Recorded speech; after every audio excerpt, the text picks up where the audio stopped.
Muito bem, meus amigos, vamos lá para o nosso estudo da Revista Espírita, edição de 1863. Nós vamos continuar, finalizar na verdade, né? Faltava bem pouquinho. Identidade de um espírito encarnado, depois barbárie na civilização, e entraremos depois nas dissertações espíritas, né? Então vamos lá. Nós vimos no nosso encontro passado esse artigo, Identidade de um Espírito Encarnado, em que o senhor Delane, né, que era o pai de Gabriel Delane, muito amigo de Kardec, durante uma viagem fez esse experimento, estando ali, né, no hotel onde ele se encontrava, na pensão onde ele se encontrava. Ele então fez a evocação da esposa, né, uma experiência assim de muito longe daquilo que nós hoje praticamos em termos de mediunidade, né, de atividades mediúnicas. Bom dia, Andréa. Então, só para a gente poder lembrar da introdução, Kardec coloca: nosso colega, o senhor Delane, transmitiu-nos o relato seguinte a propósito da evocação de sua esposa, que estava viva e ficara em Paris durante a viagem que ele fez. Então ele trouxe a seguinte introdução: em 11 de dezembro último, estando em Lille, evoquei o espírito de minha esposa às 11h30 da noite. Ela me disse que uma de suas parentas casualmente havia dormido com ela. Esse fato me deixou em dúvida e não acreditei na sua possibilidade. Entretanto, 2 dias depois, recebi uma carta de minha mulher, confirmando a realidade. Remeto a minha entrevista, que, posto nada contenha de particular, oferece uma prova de identidade. Bom dia, Jerusa. Então ele fez a pergunta, né, trouxe para ela as percepções que ela tinha, se ela tinha consciência daquilo que ela estava vivenciando, a percepção que ela tinha do perispírito, reforçando, inclusive, que talvez esse tenha sido o ponto mais relevante para a confirmação da veracidade das informações, que era exatamente a Adélia, que era uma das familiares dela, que estava ali, fez companhia para ela naqueles dias em que ela estava sozinha em casa, né? E ela confirmou, né? Depois aqui no final, então, dizendo que o espírito, um espírito protetor, um anjo da guarda estava ali presente também. Ela fez uma descrição e Kardec faz uma observação aqui no final sobre as informações para atestar, né, a veracidade dessa comunicação. Então Kardec coloca assim: se esse controle se tivesse limitado à resposta do anjo da guarda, teria sido insuficiente, pois implicaria, por sua vez, controlar a identidade do anjo da guarda, levando em conta que o espírito enganador poderia ter usurpado o nome. Nada há nessa simples afirmação que revele sua qualidade. Em casos semelhantes, é sempre preferível fazer o controle por um médium estranho que não estivesse sob a mesma influência. Evocar ele próprio um espírito para controlar o outro nem sempre oferece garantia suficiente, sobretudo se se pede permissão ao suspeito. No caso em questão, encontramos a prova na descrição que o espírito faz do anjo da guarda. Um espírito enganador não poderia ter tomado aquele aspecto celeste. Aliás, reconhece-se em todas as suas respostas um cunho de verdade que a fraude seria incapaz de simular. Então, na noite seguinte, que é o que a gente vai entrar agora, ele pergunta para ela: estás aí? Ela respondeu: sim, vou dizer o que te preocupa. Adélia: pois bem, ela realmente dormiu comigo, eu te juro. Teu corpo está melhor? Sim, não era nada. Ela estava relatando ali um pequeno mal-estar, né? Hoje vês espíritos perto de ti? Ainda nada vejo, mas pressinto alguém, pois estou muito inquieta por estar só. Ora, boa amiga, talvez melhores, né? Fazer aqui a oração, né?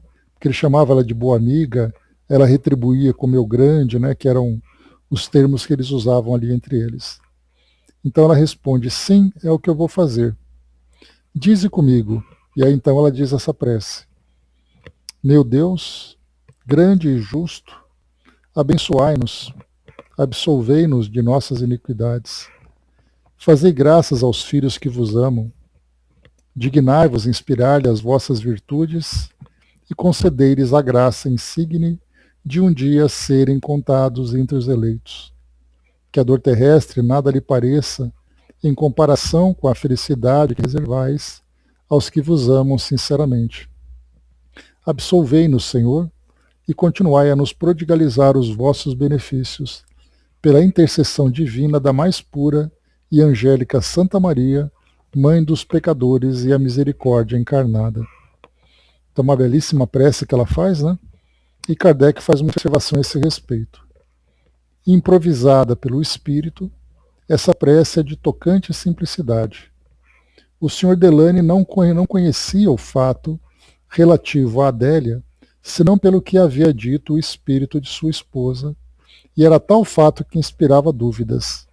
Isso porque a Adélia não era um espírito, não era uma pessoa que estava ali sempre presente, né, que visitava com frequência a prima. E na verdade aqui então por isso ele tinha essa dúvida se ela estava mesmo lá ou não, já que ela nunca aparece, né? Por que apareceria agora?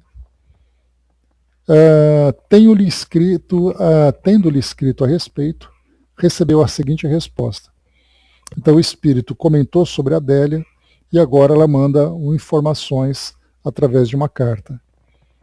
De fato, a Adélia veio ontem à tarde por acaso. Convidei-a a ficar não por medo de que me rio, mas para tê-la comigo. Bem vês que ela ficou e dormiu comigo. Fiquei um tanto perturbada essas 2 noites. Sentia certo mal-estar, do qual não me dava conta perfeitamente. Era como se força invencível me forçasse a dormir. Estava como que aniquilada, mas estou tão feliz por ter ido a ti. Então aqui termina a comunicação, termina aqui também o artigo. Algo interessante que a evocação foi feita para atestar, né, essa experiência, e espíritos ali poderiam colaborar para que esse fenômeno acontecesse, já que ele tinha como finalidade maior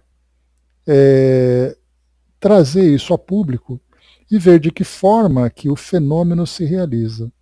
Então foi feita essa reunião particular entre o marido e a esposa, e depois a comunicação enviada para Kardec, que publicou. Então ela tinha ali um objetivo maior, de trazer elementos, subsídios, para serem tratados dentro do aspecto científico, esse aspecto de experimentação da mediunidade dentro da doutrina espírita. Então o que a gente percebe é que essa evocação que foi feita, ela não foi feita com o consentimento da esposa. Não é aquela história, querida, eu vou viajar e de lá eu te chamo, tá bom? E ela fala, tá bom. Na verdade, ela nem sabia que isso ia acontecer, e de repente ou ele tinha essa intenção, ou teve ali uma ideia de momento, né, para fazer essa evocação. A evocação foi feita e percebe-se, né, que o mal-estar que ela sentiu, essa força que ela chama de invencível, fazia com que essa sonolência batesse para que ela, adormecida, entrasse nesse processo de desdobramento. Então é algo que nós percebemos que quantas evocações são feitas, ou quantas experiências são feitas nesse sentido, e o fenômeno acaba acontecendo contra a vontade daquele que vai participar desse encontro. Então seria, por exemplo, no caso de uma bicorporeidade, que foi o caso dela, só que nesse caso ela estava dormindo, então é muito mais emancipação. Mas numa bicorporeidade, por exemplo, o espírito se desdobra sem ter consciência disso, e pode gerar nele um certo desconforto, porque ele estava querendo ir numa direção, enquanto a experiência o chamava para outra direção. No caso dela, então, ela teve 2 dias de mal-estar. Foram os 2 dias em que ela foi evocada. Né? Então dá para a gente poder perceber, bom dia Marion, dá para a gente perceber então que esse processo de colocar a outra pessoa numa condição em que ela possa participar desse fenômeno, sem que ela esteja preparada para isso, pode gerar então esse tipo de mal-estar, essa sonolência invencível, essa necessidade de descansar sem ter vontade de fazer isso e depois viver a experiência. Então são detalhes curiosos, né, que nós observamos.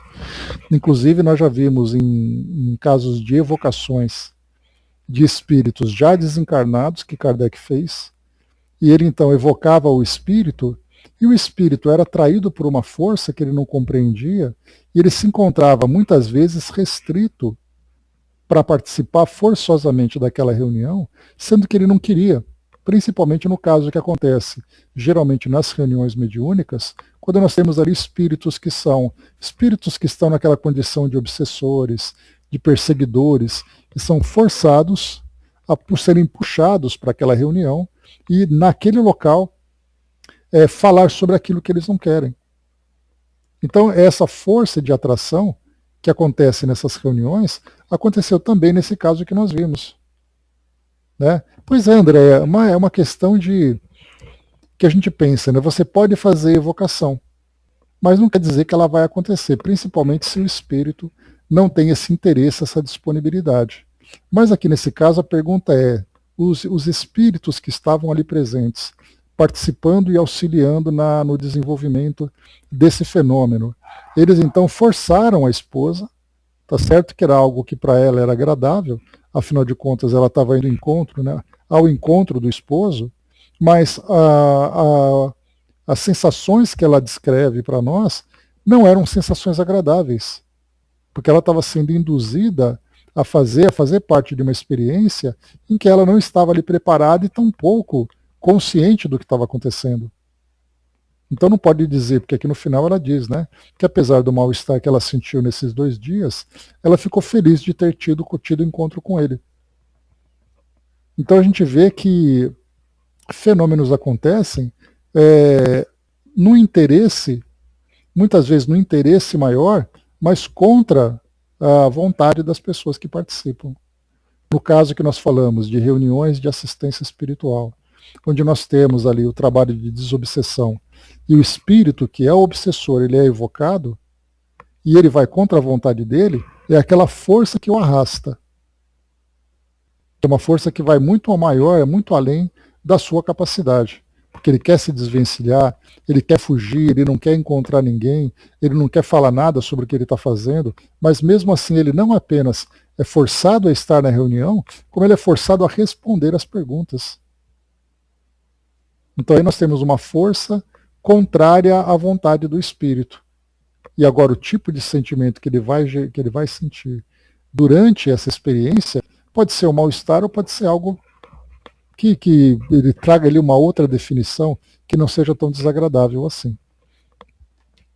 Então, muito bem. Isso aqui, lembrando que essa não é a primeira vez que Kardec faz uma experiência evocando um espírito encarnado. Nós já tivemos outros casos, inclusive, casos bastante interessantes. Né? Um caso de um colaborador da própria sociedade que disse que esperaria ser evocado para trazer as impressões para os participantes da reunião, e ele foi evocado, e ele foi trazendo ali todos os detalhes do que ele percebia, as suas impressões durante aquela experiência. No outro caso também foi feita a evocação de um jovem que tinha uma severa limitação intelectual, e aí então ele mostrava uma lucidez espiritual que enquanto encarnado ele não tinha, dada a influência do cérebro, né, imperfeito que ele trazia naquele momento. Então, várias situações que foram trazidas. Mas muito bem, vamos lá.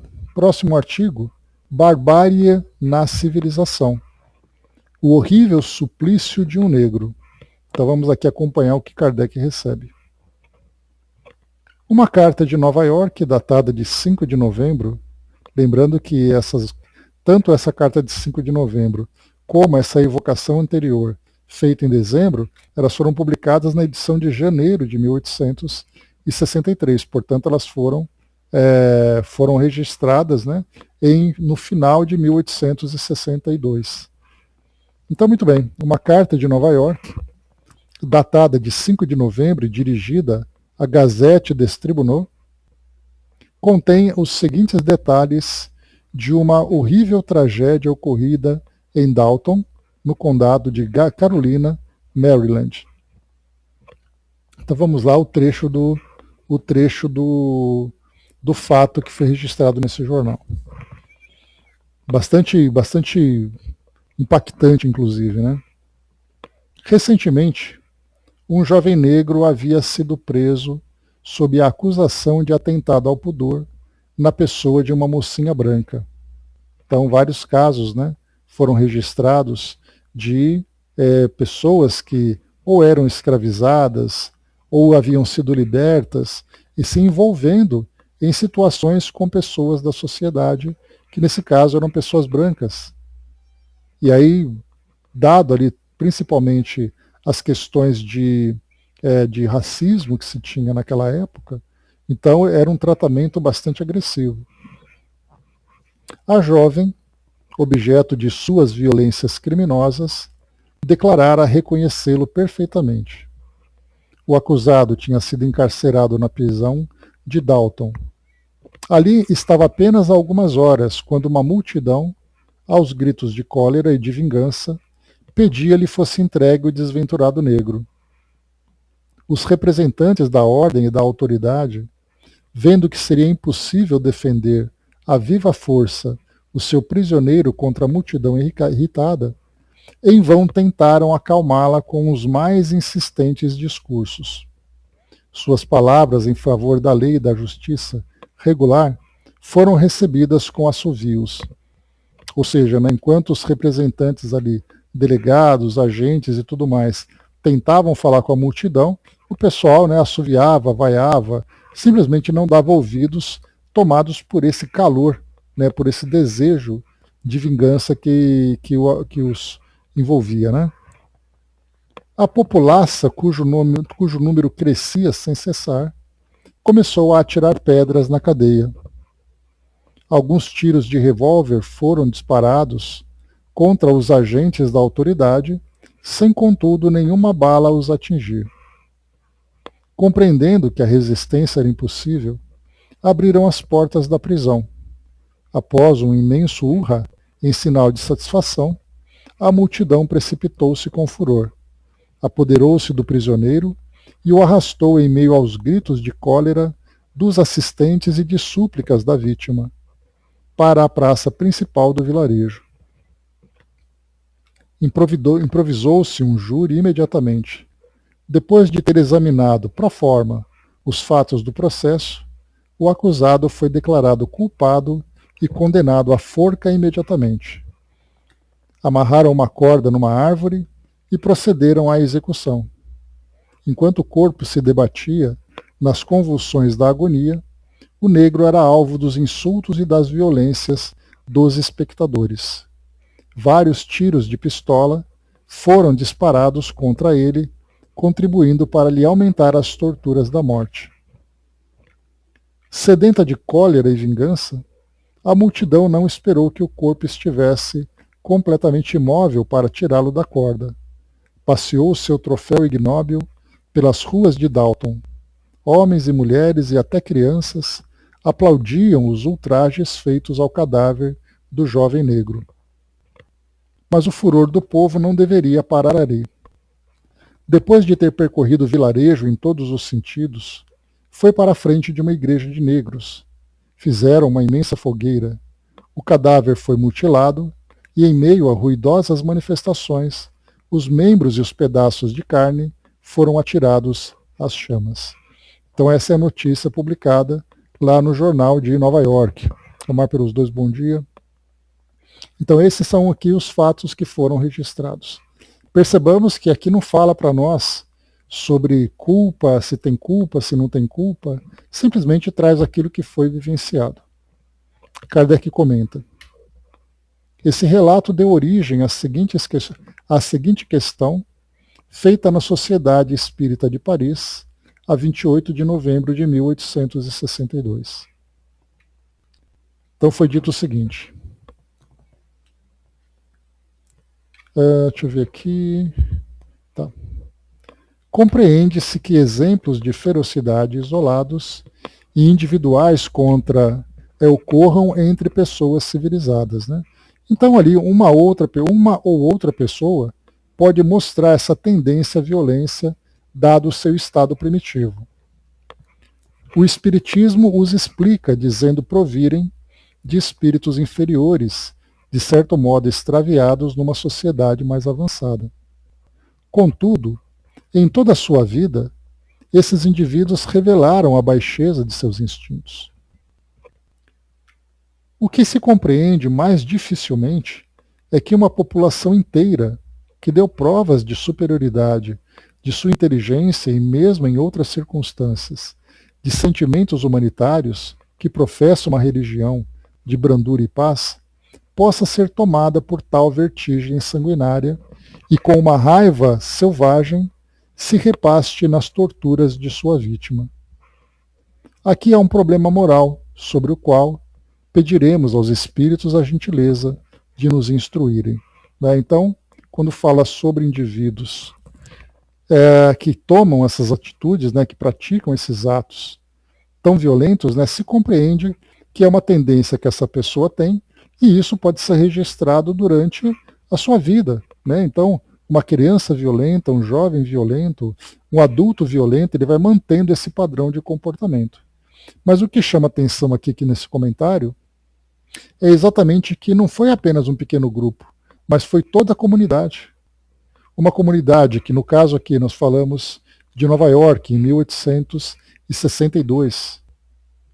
Então nós estávamos ali naquele processo de formação daqueles estados, dos 13 estados americanos, que estavam ali se formando, se organizando, trabalhando em prol da democracia, fundando seus tribunais, criando aquela estrutura da sociedade, e de repente, diante de um fato como esse, eles deixam todo tipo de capacidade intelectual para se comportarem desse modo tão bárbaro, tão impulsivo, diante desse crime que foi cometido. André colocou, ainda não tenho condições de compreender um ato desses com o ser humano. André, é uma matemática muito simples. Nós pegamos o contexto, por exemplo, no Brasil aconteceu muito isso. Basta lembrar que nós vemos isso em novelas, como, por exemplo, novelas de época, como Sim a Moça, Escravizaura e outras novelas de época, que traziam esse ambiente, esse cenário no Brasil, em que você tinha aqueles que eram abolicionistas e aqueles que eram escravagistas. Dentre esses escravagistas, nós tínhamos homens que não apenas desfrutavam desse prazer de ter outras pessoas na condição de escravas, servindo aos seus interesses, como mostravam também uma grande crueldade. Então nós tivemos esse caso do cachorrinho que você falou, pessoas que moravam nas ruas, indigentes, que também eram agredidos e assassinados, queimados, a gente lembra daquele índio em Brasília, que também teve aquele fato registrado nos jornais. Então a gente se pergunta o que leva as pessoas a fazerem isso. Aqui então o que Kardec publica para nós é que um ou outro indivíduo, nós entendemos a sua condição primitiva e impulsiva, querendo fazer ali uma justiça, ou mesmo esse prazer mórbido, de exercer uma violência sobre outra pessoa. Então aqui o que fala para nós é essa atitude cometida, esse furor daquela comunidade inteira em querer fazer justiça com as próprias mãos. Aí nós vamos lembrar do cenário, mais uma vez nós falamos de uma época. Deixa eu só confirmar uma coisa rápida aqui. Só pegar um fato histórico. Só um instantinho.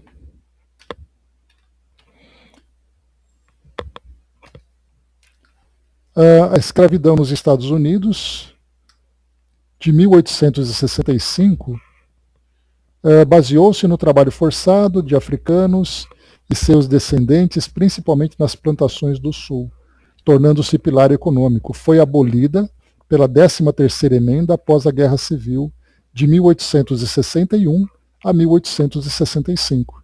impulsionada por Abraham Lincoln. Falamos dele ontem, né? Sobre espíritos que trazem ali uma condição moral e intelectual superior que reencarna no nosso meio, trazendo a revelação das leis divinas, né?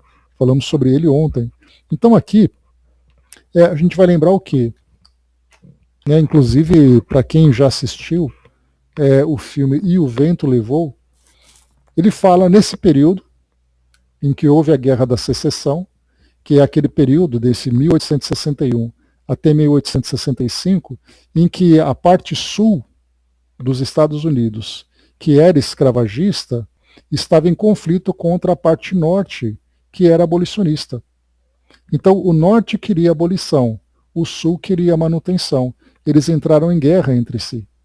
E essa guerra de secessão, que durou esse período de 4 anos, acabou fazendo com que o norte vencesse, acabando com a escravidão, mas deixando uma sequela na sociedade muito grave. Tanto que tudo aquilo que a gente vê da Ku Klux Klan, por exemplo, outros tipos de comportamento, nós vemos muito mais na região sul dos Estados Unidos do que da região norte. Mas aqui nesse caso foi Nova York, que foi na parte norte. Então, quer dizer, o fato de você estar numa determinada região não determina a sua posição moral.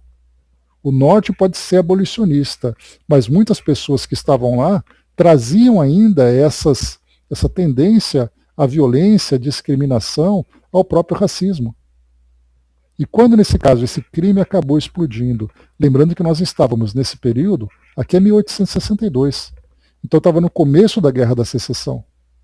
Nesse período, então, que a gente está falando, havia dentro da sociedade uma ebulição de emoções, de pessoas que eram contra, outras que eram a favor. E como eu comentei com vocês do filme E o Vento Levou, esse filme hoje ele é muito combatido nas exibições, porque eles fazem meio que uma propaganda daquele período, romanceando algo tão terrível, mostrando, né? A gente lembra ali que era a Vivian Leigh e o Clark Gable, se eu não me engano, que eram os dois atores, todo o romance que acontecia entre eles naquele cenário da escravidão, como acontece também nas novelas aqui do Brasil.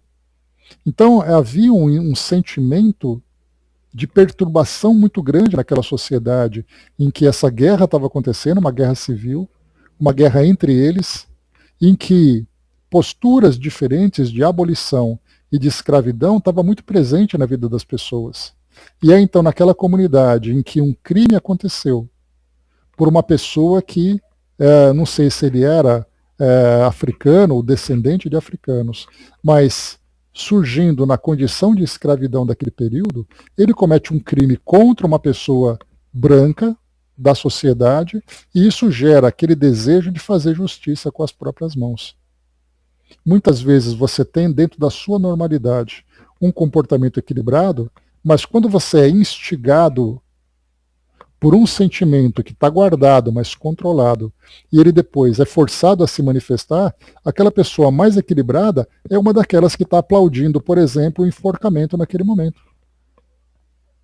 É a mesma coisa que nós vemos na época de Jesus, né? Aquelas pessoas que tinham uma vida aparentemente tranquila, de repente Jesus passa carregando uma cruz para ser crucificado, e as pessoas ali gritando, zombando, agredindo, porque aquele clima faz com que o que ela tem de mais negativo aflore. Ou seja, não era uma sociedade plenamente moralizada. Era uma sociedade, sem dúvida, intelectualizada, que estava fazendo com que a estrutura social daquele país se formasse baseado no conhecimento, nos investimentos, toda a estrutura que estava sendo construída. Mas o fato de você ter uma evolução intelectual não garante uma evolução moral. É exatamente assim, Didman. Aqueles motins que acontecem, basta que alguém instigue, né, que acenda aquele pavio, que o barril de pólvora explode. Mesmo naquelas pessoas aparentemente tranquilas. Até comentei com vocês uma vez, há muito tempo isso, durante a minha infância, a minha adolescência, vou dizer assim. Eu lembro de um colega que ele era muito bem comportado, né, tanto que muitas vezes ele treinava ali judô, estava quase atingindo a faixa preta, tinha uma bolsa de treinamento num clube, A mãe dele, embora fosse uma pessoa muito simples, trabalhava com limpeza lá no clube, coisa e tal, conseguiu para ele aquela bolsa, ele era muito admirado pelo professor e tal. E aí um dia ele saiu com amigos e durante aquela brincadeira de fim de semana, assim, de sábado à noite, os amigos resolveram assaltar um casal. E ele estava no meio. Ele foi pego e foi preso. No que ele foi preso, ele ficou ali durante um período de 1 ano, talvez, alguma coisa assim, e depois que ele saiu, mudou completamente o ponto de vista dele. Ou seja, você tem aquele momento de estar ali bem comportado, enquanto o ambiente para você é muito favorável. Quando você tem um ambiente em que favorece a manifestação desses instintos mais primitivos, ela vai aparecer. Do contrário, ele poderia simplesmente se afastar dizendo, não, isso aí não é para mim. Mas ele acabou se envolvendo e aconteceu o que aconteceu. Então, muitas vezes na vida prática, a gente pergunta assim, poxa vida, mas ele sempre foi uma pessoa tão boa, o que será que fez com que ele mudasse? Na verdade, ele era uma pessoa controlada, mas a bondade ainda não tinha se manifestado plenamente. Bastava que você criasse uma circunstância em que ele manifestasse esses impulsos inferiores, que aí então a parte primitiva se manifestaria. Nesse caso nós vemos isso. Crianças, mulheres, homens, que tinham ali seus negócios, seus compromissos e tal, de repente estava todo mundo ali em praça pública linchando aquele jovem, que podia ter culpa, podia não ter culpa, ele se responderia perante a justiça da sociedade, mas ele acabou sendo executado nesse furor de revolta que tomou conta daquelas pessoas. Então, na verdade, assim, aquela somatória de fatores, né? O clima que eles estavam vivendo, de guerra, de conflito de interesses, mais as tendências primitivas de cada pessoa, mais o crime que aconteceu, da forma como aconteceu. Então tudo isso vai sendo considerado nessa balança, né? Então vamos lá. Esse é o quadro. Feita então a solicitação, Marion lembrou, né? O que dizer daquele pai que mata 2 filhos para se vingar da ex-esposa? Pois é, a gente vai vendo que a humanidade ainda tem muito ainda que se desdobrar, que evoluir, né? Então vamos lá. Foi perguntado aqui para nós, né? Kardec coloca, aqui há um problema social sobre o qual pediremos aos espíritos a gentileza de nos instruírem. Aí então aqui, Sociedade de Paris, 28 de novembro de 1862, o médium Sr. A de B. Somente as siglas aqui, né? A mensagem diz o seguinte, o sangue derramado naquelas regiões, famosas até hoje por suas tendências para o progresso humano, é uma chuva de maldição, e a cólera do Deus justo, não tardará muito a passar por ali, onde com tanta frequência se realizam abominações semelhantes a esta, cuja leitura acabais de ouvir. Em vão tenta-se a si mesmo dissimular as consequências que forçosamente elas desencadearão. Em vão quer-se atenuar o alcance do crime. Quer dizer, né? Dizer, mas foi feito isso porque sempre tentando atenuar, encontrar uma desculpa, né? Se este é por si mesmo horroroso, não o é menos pela intenção que o faz cometer com tão horríveis refinamentos e com encarnecimento tão bestial. O interesse humano, os prazeres sensuais, as satisfações do orgulho e da vaidade ainda foram o seu móvel, como em todas as outras ocasiões, e as mesmas causas originarão efeitos semelhantes, causas, por sua vez, os efeitos da cólera celeste de que são ameaçadas tantas iniquidades. Credes que não haja progresso real além do da indústria, de todos os recursos e de todas as artes que tendem a suavizar os rigores da vida material e aumentar os prazeres de que se querem saciar? Não, não se acha apenas nisso o progresso necessário, a elevação dos espíritos, que só temporariamente são humanos, e não deve ligar às coisas humanas, senão o interesse secundário que elas merecem. O aperfeiçoamento do coração, as luzes da consciência, a difusão dos sentimentos de solidariedade universal, dos seres e da fraternidade entre os humanos, são as únicas marcas autênticas que distinguem um povo na marcha do progresso geral. Só por esses caracteres se reconhece uma nação como a mais adiantada. Mas aquelas em que em seu seio ainda alimentam sentimentos de orgulho exclusivista e não veem tal porção da humanidade senão como uma raça servil, feita para obedecer e sofrer, experimentarão, sem sombra de dúvida, o nada de suas pretensões e o peso da vingança do céu. Aqui então a mensagem do pai, senhor V de B, o pai do médium então. Então, claro, né, que aqui eu fiquei nessa expectativa, quando eu comecei a ler essa mensagem, na expectativa de que o Espírito falaria sobre aquele caso especificamente. Quem é culpado, quem é inocente, se foi justo, se não foi justo, a prisão, no caso, né, sem o crime propriamente. Mas, na verdade, o Espírito não entra nesse mérito e ele traz para nós exatamente isso. No caso, por exemplo, dos Estados Unidos, que estava ali alcançando, né, já estava independente, ele foi independente em 1700 e pouco, então era o primeiro país aqui nas Américas a alcançar a independência, né, o Brasil viria 50 anos depois praticamente. Então, a ter a sua independência, né, mas a escravidão ainda era uma realidade. Foi por causa dessa guerra que aconteceu a escravidão.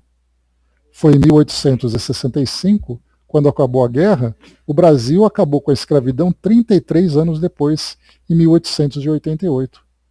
Então lá mostrava um país forte que se formava, com um desenvolvimento social, com um desenvolvimento intelectual, envolvendo indústria, envolvendo comércio, mas com a escravidão, fazendo parte ainda da sua base de mão de obra, especialmente naquela região sul.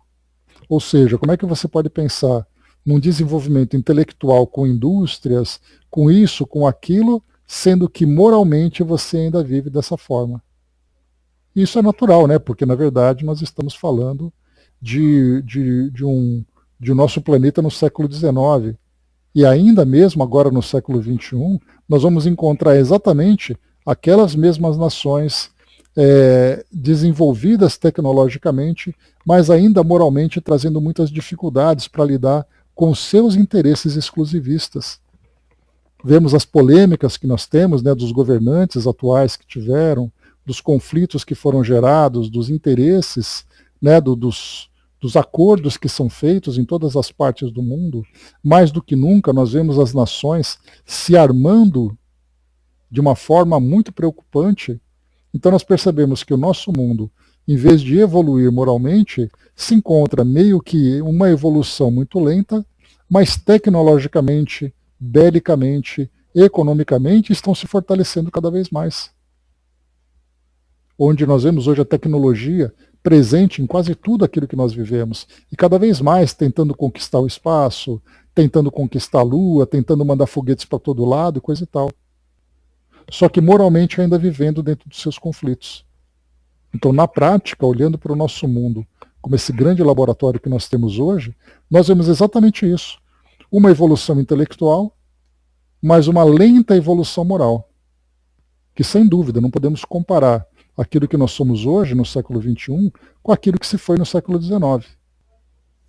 Nós percebemos uma evolução, porém uma evolução que está muito aquém daquilo que nós esperávamos, que nesse período de mais de 150 anos, nós continuamos ainda praticando essas barbáries, com essas guerras acontecendo. Né? André colocou, né, a Constituição dos Estados Unidos é composta de 7 artigos originais e 27 emendas, né? A nossa não tem conta, né? A nossa já são 7 constituições, né? A última que foi promulgada agora em 1988. Então nós tivemos a primeira Constituição Imperial, depois nós tivemos outra, depois veio a Republicana, depois veio outra do Estado Novo, depois veio da ditadura, depois veio outra pós-ditadura e por aí vai. Mas mesmo assim, nós percebemos o quê? Que quando nós estudarmos no Livro dos Espíritos, pois as emendas vão chegando, mas essas emendas são necessárias, Andréa, porque o mundo vai evoluindo e é necessário que as leis sejam ajustadas a esse progresso. Basta a gente lembrar, por exemplo, que nós teremos agora uma renovação do nosso Código Civil, aquele Código Civil que foi montado na época do Brasil, ali na década de 1940, foi renovado em 1988 e teremos uma outra agora. Naquela de 1940, falava que a mulher deveria ser submissa ao homem, que era um código de leis que favorecia muito mais uma sociedade patriarcal do que uma sociedade igualitária. Então as emendas são necessárias para fazer esses ajustes. Só que não basta você criar leis se você não tem uma força moral para fazer com que ela se cumpra. A gente vai falar bastante sobre isso lá na Lei do Progresso, porque vai tratar exatamente isso, né, o progresso da sociedade. Né, a gente consegue inclusive perceber isso, que o progresso, o grau de evolução de uma sociedade está exatamente na qualidade de suas leis. Então nós teremos ali uma possibilidade de ver aqui da nossa própria sociedade de que forma que nós estamos trabalhando nas nossas relações sociais. Porque as leis refletem claramente os valores de uma sociedade. Houve uma época em que o Brasil tinha na sua lei o direito de uma pessoa ter escravos. Aí depois veio a abolição da escravatura, 13 de maio de 1888, em que acabou a abolição, houve um progresso. Os abolicionistas estavam ali trabalhando. Depois nós tivemos ali outras leis que foram sendo criadas para regulamentar a vida em sociedade. Basta a gente lembrar que um dos primeiros códigos que foram escritos, que nós conhecemos, foram exatamente os códigos que se encontram lá em Levíticos, em Deuteronômio, lá no Antigo Testamento. E se nós olharmos por uma questão, por uma visão muito mais de progresso ou de estado moral daquela sociedade, nós veremos ali o direito à amputação, olho por olho, dente por dente, o apedrejamento, tem até uma parte ali que se você mata o escravo de uma pessoa, você tem direito a matar a pessoa que matou seu escravo, coisas desse gênero, né? Paulo de Tarso falava sobre a importância da mulher ser obediente ao homem e o direito que o homem tinha de ter o seu servo. Então, em cada época, né? Então, Hammurabi, lá naquela época, na Babilônia, mas nós tivemos também os códigos feitos para os hebreus, nós tivemos os códigos que vieram da civilização romana, que foi evoluindo, né? Então, é a lei do progresso e a forma como eles vão se organizando e se desenvolvendo. Pena de morte, por exemplo, a lei que dá direito ao aborto, e tantas outras situações. Então é muito importante, quando a gente for estudar isso daí, eu vou tentar fazer uma linha do tempo, para a gente poder ver quais foram os eventos mais marcantes, né?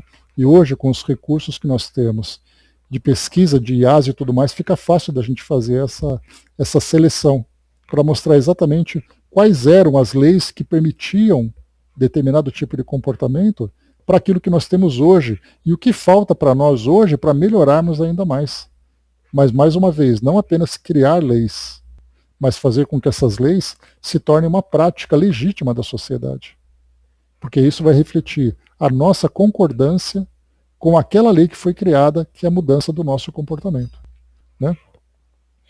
E a gente vai ver como é difícil nessa questão de criar leis e modificar. Né? Que o digam, a lei que obrigava as pessoas que andavam de moto, que pilotavam moto ou eram caronas, a usar capacete, cinto de segurança.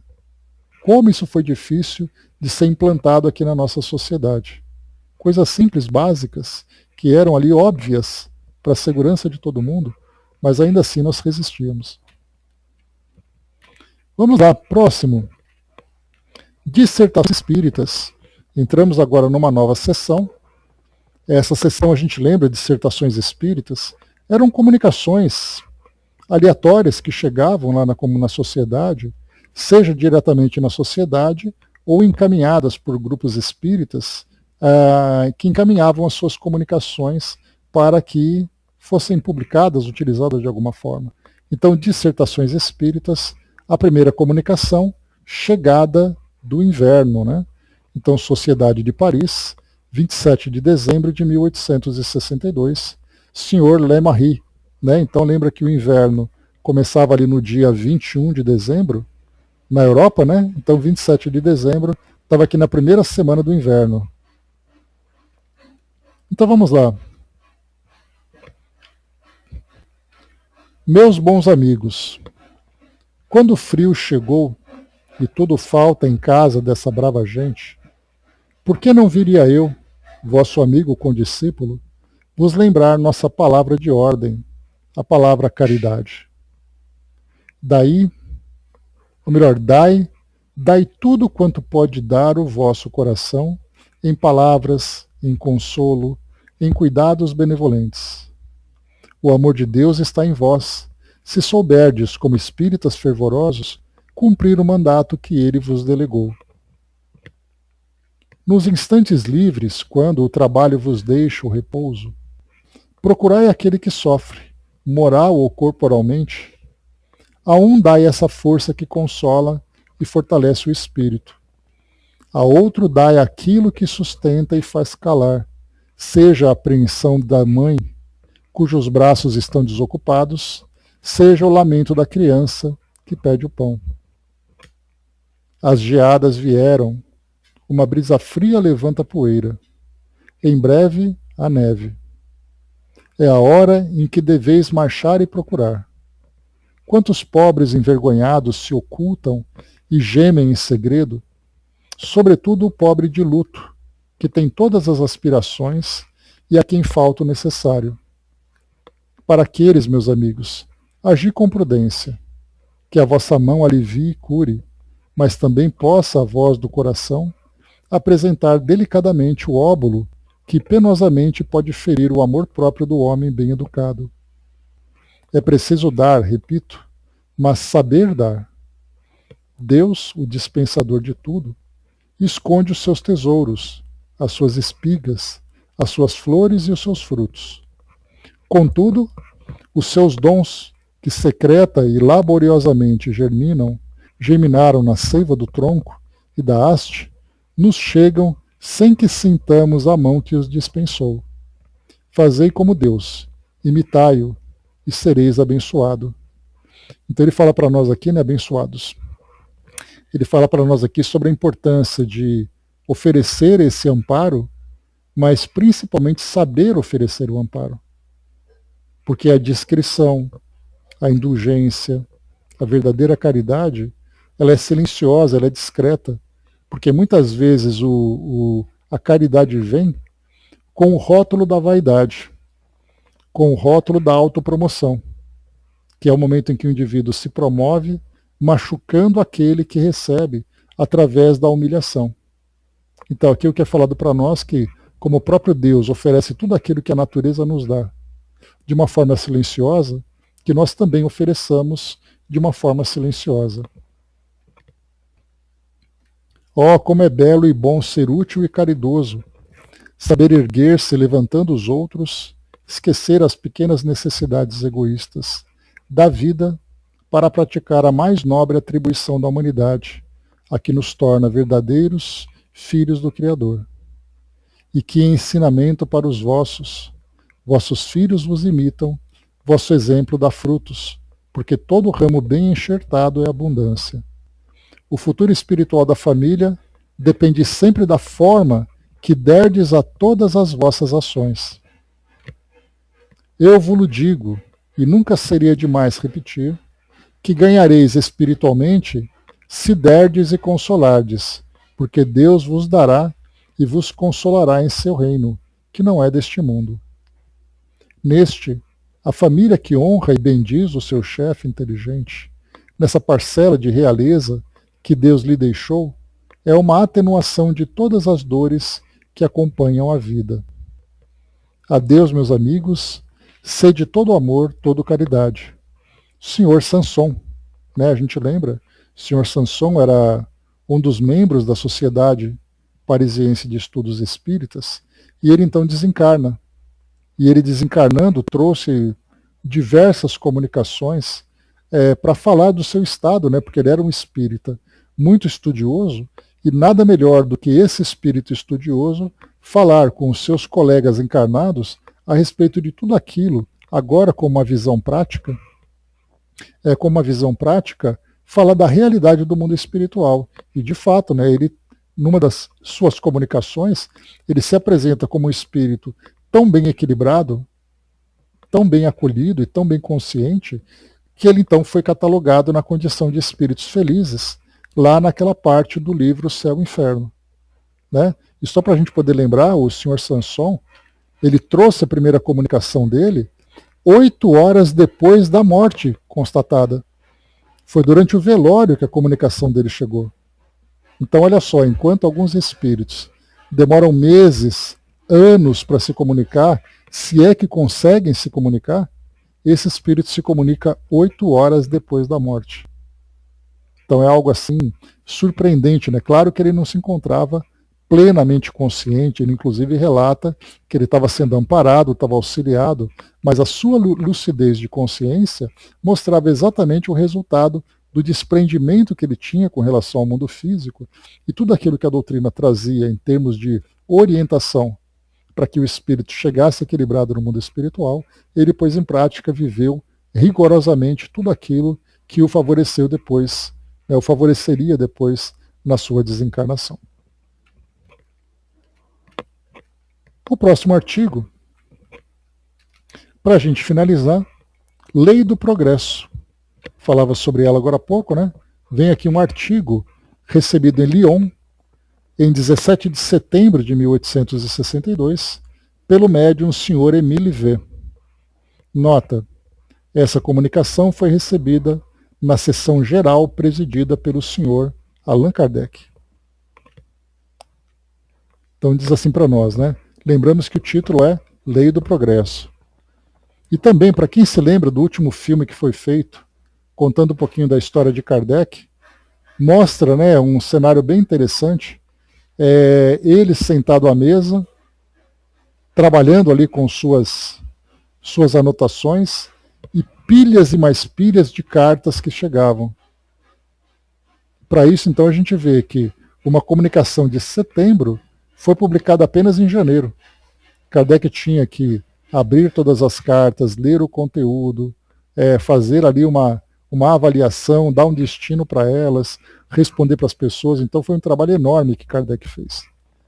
Mas vamos lá. Lei do Progresso. Se considerarmos a humanidade em seu estado primitivo e em seu estado atual, quando sua primeira aparição na Terra marcava seu ponto de partida, e agora que percorreu uma parte do caminho que leva à perfeição, parece que todo bem, todo progresso, toda filosofia, enfim, não possa nascer senão do que lhe é contrário. Com efeito, toda formação é o produto de uma reação, assim como todo efeito é gerado por uma causa. Todos os fenômenos morais, todas as formações inteligentes, são devidos a uma perturbação momentânea da própria inteligência. Apenas na inteligência devemos considerar 2 princípios: um imutável, essencialmente bom, eterno como tudo que é infinito, e outro temporário, momentâneo, que não passa de agente empregado para produzir a reação de onde sai cada vez a progressão dos homens. O progresso abrange o universo durante a eternidade e jamais se espalha tanto como quando se concentra num ponto qualquer. Não podeis abarcar num só golpe de vista a imensidade que vive, isto é, que progride, mas olhar em redor de vós, o que vedes? Em certas épocas, e podemos dizer em momentos previstos, designados, surge um homem que abre um caminho novo, que escarpa os rochedos áridos de que se acha semeado o mundo conhecido da inteligência. Muitas vezes esse homem é o último entre os humildes, entre os pequenos, e contudo penetra as altas esferas do desconhecido. Arma-se de coragem, pois esta lhe é necessária para lutar corpo a corpo contra os preconceitos, contra os usos que lhe foram transmitidos. Era necessária para vencer os obstáculos que a má-fé semeia sob seus passos. Porque, enquanto restarem preconceitos a derrubar, restarão abusos e interessados nos abusos. Era necessária porque deve lutar, ao mesmo tempo, contra as necessidades materiais de sua personalidade, e nesse caso sua vitória é melhor prova de sua missão e de sua predestinação. Chegado a esse ponto, em que a luz escapa bastante forte do círculo do qual é o centro, todos os olhares se voltam para ele. Ele assimila todo princípio inteligente e bom, reforma e regenera o princípio contrário, a despeito dos prejuízos, apesar da má-fé e malgrado as necessidades. Chega ao seu objetivo, faz a humanidade transpor um grau e conhecer o que não era conhecido. Aqui ela está falando sobre os homens de gênio, né? Que vão surgindo na sociedade, quebrando preconceitos, quebrando barreiras, trazendo novas ideias que reformam aquelas ideias anteriores, né? Esse fato já se repetiu muitas vezes e ainda se repetirá muitas outras, antes que a Terra tenha atingido o grau de perfeição que convém à sua natureza. Mas tantas vezes quantas forem necessárias, Deus fornecerá a semente e o trabalhador. Esse trabalhador é cada homem em particular, como cada um dos gênios que a ilustram por uma ciência, muitas vezes sobre-humana. Em todos os tempos, houve esses centros de luz, esses pontos de ligação. O dever de todos é aproximar-se, ajudar e proteger os apóstolos da verdade. É o que o Espiritismo vem dizer ainda. Apressai-vos, pois, vós todos, que sois irmãos pela caridade. Apressai-vos, e a felicidade prometida à perfeição vos será concedida muito mais cedo. Resposta: o espírito protetor. Né? Um espírito protetor. Então, aqui vai trazer para nós, né, essa comunicação, falando da lei do progresso, e aqui também, como a gente já conversou ontem, sobre os espíritos superiores que são enviados para ajudar a humanidade a compreender as leis de Deus. Nós vimos, né, que naquele resumo que eu trouxe para vocês, nós vemos que o progresso se dá não apenas moralmente, mas ele se dá também intelectualmente, né? Então, esses homens que vieram, então nós tivemos indivíduos envolvidos na ciência, na arte, na sociedade, na filosofia e em todos os ramos, inclusive aqueles que trazem dentro das religiões ou mesmo dentro de outras filosofias, trazendo mudanças de comportamento que vão inspirar a humanidade a seguirem esse mesmo tipo de conduta. Né? Então, hoje nós temos, por exemplo, vimos até no livro Transição Planetária, psicografada pelo Divaldo, mostrando que nesse período em que a nossa sociedade planetária está passando por essa mudança mais incisiva de mundo de provas e expiações para mundo de regeneração, há a necessidade de não apenas impulsionar a humanidade para que a própria humanidade modifique a sua conduta, mas há a necessidade de espíritos reencarnados entre nós que tragam, através do seu exemplo, através da sua inspiração, esse impulso para que de fato a humanidade consiga acompanhar esse progresso. Porque se dependesse apenas de nós, seria da nossa própria vontade. Quando vem espíritos que já traz essa motivação, eles próprios acabam impulsionando a humanidade para um progresso mais rápido. Então acontece na atualidade, Kardec faz uma afirmação sobre as novas gerações que estão chegando, lá no final do livro A Gênese, né, que já é, né, uma outra mudança que a nossa sociedade vem acompanhando, né, já aconteceu do mundo primitivo para o mundo de provas e expiações, e agora acontece do mundo de provas e expiações para o mundo de regeneração. Então é isso, meus amigos. Né? A Andréa lembrou ali também, né, hoje numa simples mensagem diz, as pessoas não respondem. Né? Não entendi, Andréa. Me explica direitinho, por favor. Acho que eu perdi o timing aqui do raciocínio. Sim, de zap, né? Tá. Pois é, imagina, né? Então a gente vai lembrar o quê? Que é uma mudança de comportamento que a gente vai tendo, ao mesmo tempo em que nós temos vontade de nos comportarmos de uma determinada forma, ainda tem esses fatores externos, recursos, ambientes, que vão influenciando a nossa postura. Né? Então, ou seja, a gente acaba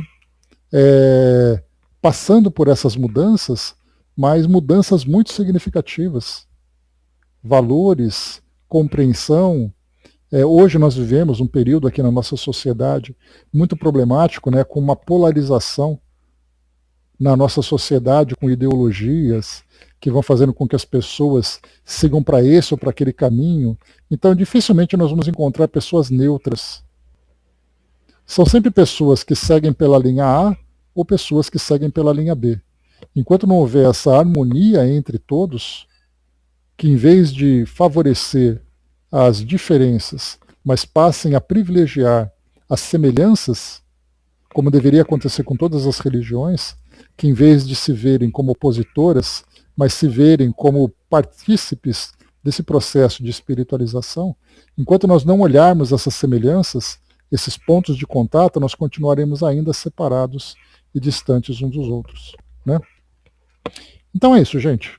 Fechando por aqui, o nosso próximo artigo fica para a semana que vem, que vai ser uma bibliografia, pluralidade dos mundos habitados, né? Então, é um texto bem interessante, que Kardec inclusive faz aqui o anúncio para quem quiser adquirir, 2 francos pelo correio, ou 2 francos, né, na livraria também.